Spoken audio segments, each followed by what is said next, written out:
আমি তেলিয়ামরা বাড়িতে আসি। আমরা চাকমাটো বাড়ি আছে, আমার ভাই আছে, বড় ভাই আছে, জেঠতো ভাই আছে, আমরা ফ্যামিলি সবাই চাকমাটি থাকে, আমি একলা তেলিয়ামরা থাকি। আবার পরে আমি 11:30 11:30 দিকে চাকমার থেকে আমার ফোন হয়েছে যে আমার নাকি বড় ভাই জেঠতো ভাই মারা গেছে, তুমি তাড়াতাড়ি আগে। এটা আমি যাইতে যাইতে 10-15 মিনিট সময় নিছে। তাহলে তারা কইছে যে ফায়ার সার্ভিস নিয়ে আয় পড়তেছে তেলিয়ামরা, তাহলে তুমি তেলিয়ামরাই থাক। তাহলে আমি তেলিয়ামরা এখানে এসে হসপিটাল আইসি, আইসে দেখি কিভাবে মানে মারা গেছে শুনছেন নাকি? এটা সবাই যেটা কইতেছে আর কি যে এ নাকি খাইয়াও আসলো। আমার ভাই সবসময় অনেক সময় খাইতো, মনে খাইছেও এই চাকমার নদীর নিচে এই যে সিঁড়ি আছে না, সিঁড়ির এখানে পড়ে আছে।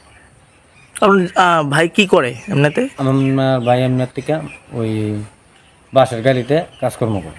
নাম কি আপনার ভাইয়ের? নেপাল দেবনাথ। বয়স? বয়স এরকম ওই ধরুন না 48 এরকম ওই বউ বাচ্চা আসেনি দিনের? আছে, এক ছেলে এক মেয়ে আছে। মশলা হাতে নয় চামচে তুলুন। লংতরাই গুঁড়ো মশলার প্রতিটি 250 গ্রাম প্যাকেটের সাথে 1টি চামচ ফ্রি।